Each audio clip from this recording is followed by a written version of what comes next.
भाई सब मैंने समझा दिया, आप दूसरी पार्टी में चले गए या नई पार्टी बना ली, मैंने उदाहरण दे दिया आपको, ठीक है। पर पहले पार्टी का मर्जर होगा। Have not accepted the merger and opted to function as a separate group, उस पॉलिटिकल पार्टी में भी अगर मेजोरिटी कहे कि हम मर्ज करते हैं तो मर्ज कर लें, माइनॉरिटी के हम मर्ज नहीं करेंगे तो वो भी सेपरेट ग्रुप होगा, वो अपना नई पार्टी बना सकते हैं, ठीक है ना। और उस नई पार्टी में जो मेंबर ऑफ पार्लियामेंट है वो कह सकते हैं हम नई पार्टी के साथ जाएंगे, हम पहली मर्जर से नहीं मानेंगे। आगे पढ़िए। And from the time of such merger such other political party और न्यू पॉलिटिकल पार्टी और group as the case may be shall be deemed to be the political party to which he belongs for the purposes of subparagraph 1 of paragraph 2 and to be his original political party for the purposes of subsection। मतलब अगर मर्ज बन जाओ तो आप नई party के आप सदस्य बन जाओगे, ठीक है, या बीजेपी में चलेगा तो बीजेपी मेंबर बन जाओगे, जैसे होता रहा। फिर फॉर द पर्पसेस ऑफ सब paragraph 1 of this paragraph the merger of the original political party of a member। दोस्तों नमस्कार, मैक्सिम न्यूज़ के खास बुलेटिन में आपका स्वागत है। दोस्तों कल यानी कि 24 तारीख को दिल्ली की राजनीति या यूँ कहें कि पूरे देश की राजनीति में एक ऐसी उथल की खबर आती है कि जिससे कि राजनीतिक जगत में इतनी बड़ी घटना के होने की उम्मीद कोई नहीं जता रहा था कि जिस तरीके से आम आदमी पार्टी के 7 सदस्यों ने, जिनमें सबसे अहम सदस्य राघव चड्ढा ने भारतीय जनता पार्टी के साथ अपना विलय करने की घोषणा की। सबसे बड़ी बात, दिलचस्प बात यह है कि जिस भारतीय जनता पार्टी को पिछले 12 साल से राघव चड्ढा व उनकी टीम के लोग प्रेस कॉन्फ्रेंस के जरिए भारतीय जनता पार्टी की बुराइयां, प्रधानमंत्री मोदी की नीतियों की आलोचना या जिस तरीके से वो निंदा करते थे, आज उन्हीं प्रधानमंत्री मोदी की नीतियों में उनको सब कुछ सही नज़र आ रहा है। हालात ये हैं कि अब भारतीय जनता पार्टी भी उन सभी लोगों के पक्ष में अपने बयान दे रहे हैं। जब कभी मौका मिलता था तो भारतीय जनता पार्टी के नेता आम आदमी पार्टी के सांसद सदस्यों को पानी पी पी कर कोसते थे। यही राघव चड्ढा थे जो सोशल मीडिया पे ये बयान देते थे कि भारतीय जनता पार्टी एक गुंडों की पार्टी है। आज स्थिति ये है कि वो अपने 7 साथियों के साथ जाकर भारतीय जनता पार्टी में विलय करने की बात कह चुके हैं और इनमें से काफ़ी लोगों ने भारतीय जनता पार्टी कार्यालय जाकर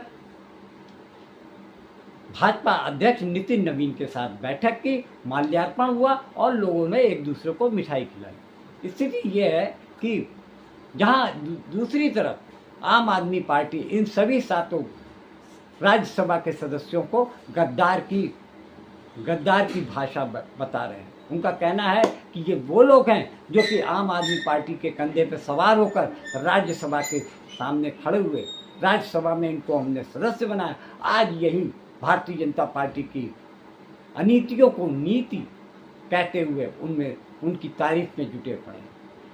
साफ जाहिर है कि पिछले 2-3 साल में बहुत सारे ऐसे नेता जो आम आदमी पार्टी से छूटकर या तोड़कर उनको भारतीय जनता पार्टी में शामिल कराया गया। उनमें खास नामों में स्वाति मालीवाल का नाम है, जो कि पहले दिल्ली वुमेन्स कमीशन की अध्यक्ष हुआ करती थी।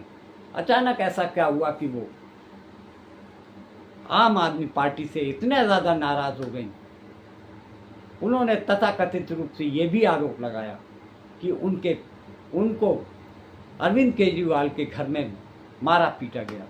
तब से लेकर अब तक भारतीय जनता पार्टी के साथ खड़े होने का उनका अंदाज दिखता था। हमेशा अरविंद केजरीवाल और आम आदमी पार्टी के खिलाफ में बयानबाजी करते नजर आती थी। इन 7 सदस्यों में अरविंद केजरीवाल की खास लोगों में संदीप पाठक, स्वाति मालीवाल, राजेंद्र गुप्ता, मंजीत सहनी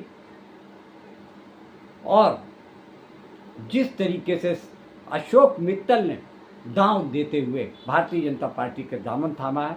ऐसे में साहब अब ये तलवार लटक रही है, संविधान क्या कहता है, संविधान की किस धाराओं के बीच में इनकी सदस्यता पर तलवार लटक गई है, इस बात को लेकर पूरे देश में चर्चा चल रही है। वहीं दूसरी तरफ पूर्व मंत्री कपिल सिब्बल ने प्रेस कॉन्फ्रेंस करके अपनी राय जाहिर की। उन्होंने बहुत सारे ऑप्शन बताए जिसके जरिए आम आदमी पार्टी के 7 सदस्य अपनी सदस्यता बचा सकते हैं। उन्होंने कई ऐसे एग्जाम्पल्स दिए जिसके जरिए आम आदमी पार्टी के ये बागी सांसद भारतीय जनता पार्टी के किन किन विकल्पों से होकर अपनी सदस्यता बचा सकते हैं। आप कपिल सिब्बल की इन बातों को गौर से सुनिए। मैं कहूं कि साहब मैं मेंबर ऑफ पार्लियामेंट में कहूं मैं बीजेपी में मर्ज हो सकता हूं, ये तो नहीं हो सकता ना, ऐसे तो कोई भी मर्ज कर देगा। तो संविधान में लिखा है, 10th शेड्यूल में लिखा है कि सबसे पहले पॉलिटिकल जो राजनीतिक दल है उसको फैसला लेना होगा कि हम इस पार्टी के साथ मर्ज कर रहे हैं। ठीक है, मतलब कि आम आदमी पार्टी को, क्योंकि तो आम आदमी पार्टी की बात है, अगर आम आदमी पार्टी ऑर्गेनाइजेशनल लेवल पे बैठक बुला के रेजोल्यूशन पास करके यह तय कर लें कि हम भाजपा के साथ as a political party merge करना चाहते हैं, ठीक है, एक दूसरे किस्म का मर्जर भी हो सकता है कि मैं और एक और पार्टी मिल जाएं, हम दोनों कहें कि हम मर्ज करना चाहते हैं, दोनों रेजोल्यूशन पास कर लें और नई पार्टी बना लें। ठीक है, तो पहला कदम होगा पॉलिटिकल पार्टी राजनीतिक दल को मर्जर करने का। फिर बात आएगी कि जो सांसद में रोड बैठे हुए हैं, सांसद में हैं, जो संसद में बैठे हुए सांसद लोग हैं, उनका मर्जर कैसे होगा। पॉलिटिकल पार्टी तो मर्जर हो गया, समझ लीजिए उस पॉलिटिकल पार्टी के 10 लोग मेंबर ऑफ पार्लियामेंट है, लोकसभा के हैं। तो अगर वो 10 कहें कि साहब हम तो नहीं करना चाहते, क्योंकि उस समय तो वो मेंबर ऑफ पार्लियामेंट है ना, तो फिर इसमें लिखा है 10th शेड्यूल में कि उसके अगर 2/3 लोग, एक बार राजनीतिक दल का मर्जर हो जाए उसके बाद 2/3 लोग मेंबर ऑफ पार्लियामेंट उस पार्टी के जो लोकसभा में होंगे, अगर वो रेजोल्यूशन पास कर लें तो उनका भी मर्जर हो जाएगा। लेकिन 1/3 का क्या होगा, अगर 10 में से 4 लोग कहें साहब या 3 लोग कहें साहब हम नहीं मर्ज करना चाहते, तो फिर स्पीकर क्या करेगा, उनको एक सेपरेट रोल दे देगा, सेपरेट सिटिंग अरेंजमेंट भी दे देगा, वो अपने आप को इंडिपेंडेंट कर सकते हैं, क्योंकि 2/3 तो उस तरफ चले गए। तो इसका उल्टा नहीं हो सकता, मतलब पहले 2/3 राज्यसभा में या लोकसभा में मर्ज कर जाए, वो तो हो ही नहीं सकता, क्योंकि सबसे पहले तो पार्टी मर्ज करनी पड़ेगी। मैं कहूं कि साहब मैं मेंबर ऑफ पार्लियामेंट में कहूं मैं बीजेपी में मर्ज हो सकता हूं, ये तो नहीं हो सकता ना, ऐसे तो कोई भी मर्ज कर देगा। तो संविधान में लिखा है, 10th शेड्यूल में लिखा है कि सबसे पहले पॉलिटिकल जो राजनीतिक दल है उसको फैसला लेना होगा कि हम इस पार्टी के साथ मर्ज कर रहे हैं। ठीक है, मतलब कि आम आदमी पार्टी को, क्योंकि तो आम आदमी पार्टी की बात है, अगर आम आदमी पार्टी ऑर्गेनाइजेशनल लेवल पे बैठक बुला के रेजोल्यूशन पास करके यह तय कर लें कि हम भाजपा के साथ as a political party merge करना चाहते हैं, ठीक है, एक दूसरे किस्म का मर्जर भी हो सकता है कि मैं और एक और पार्टी मिल जाएं, हम दोनों कहें कि हम मर्ज करना चाहते हैं, दोनों रेजोल्यूशन पास कर लें और नई पार्टी बना लें। ठीक है, तो पहला कदम होगा पॉलिटिकल पार्टी राजनीतिक दल को मर्जर करने का। फिर बात आएगी कि जो सांसद में रोड बैठे हुए हैं, सांसद में हैं, जो संसद में बैठे हुए सांसद लोग हैं, उनका मर्जर कैसे होगा। पॉलिटिकल पार्टी तो मर्जर हो गया, समझ लीजिए उस पॉलिटिकल पार्टी के 10 लोग मेंबर ऑफ पार्लियामेंट है, लोकसभा के हैं।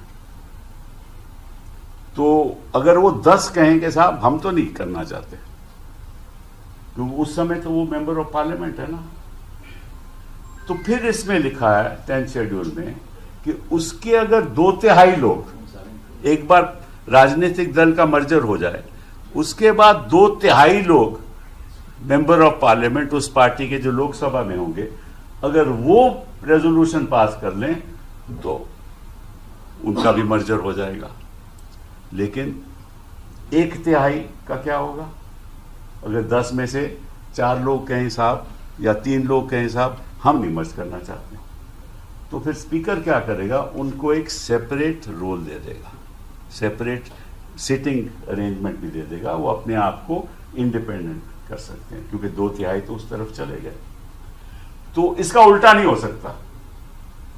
मतलब पहले 2/3 राज्यसभा में या लोकसभा में मर्ज कर जाएं, वो तो हो ही नहीं सकता, क्योंकि सबसे पहले तो पार्टी मर्ज करनी पड़ेगी। देखिए, निश्चित तौर पे संजय सिंह जी उसके लिए चिट्ठी लिख रहे हैं सभापति को, और मुझे लगता है कि ये सारे लोग डिस्क्वालीफाई होंगे, क्योंकि इन्होंने स्वेच्छा से पार्टी छोड़ दी है, और जब इन्होंने पार्टी छोड़ दी है तो पार्टी ही राज्यसभा में भेजती है किसी को भी, तो उस नाते से इनकी सबकी सदस्यता जाएगी। अब ये अपने दम पे लोगों के बीच में जाएं और ये बताएं कि इनके अंदर क्या कुव्वत है, क्या इनकी हैसियत है पॉलिटिक्स में। आम आदमी पार्टी के बनाए हुए सांसद पद पे बैठ के ये तमाम बातें करना बहुत आसान है। अगर नैतिक आधार इन्होंने लिया है पार्टी को छोड़ने का, सैद्धांतिक मतभेद इन्होंने आधार लिया है, तो पार्टी का दिया हुआ पद इनको छोड़ना चाहिए और फिर उसके बाद बात करें। कल आपने देखा एक गैर संवैधानिक, गैर कानूनी और नियमों के विपरीत जाकर 7 लोगों ने बीजेपी में शामिल होने का ऐलान कर दिया। ये कानूनी रूप से पूरी तरह से गलत है, और जो एंटी डिफेक्शन लॉ है,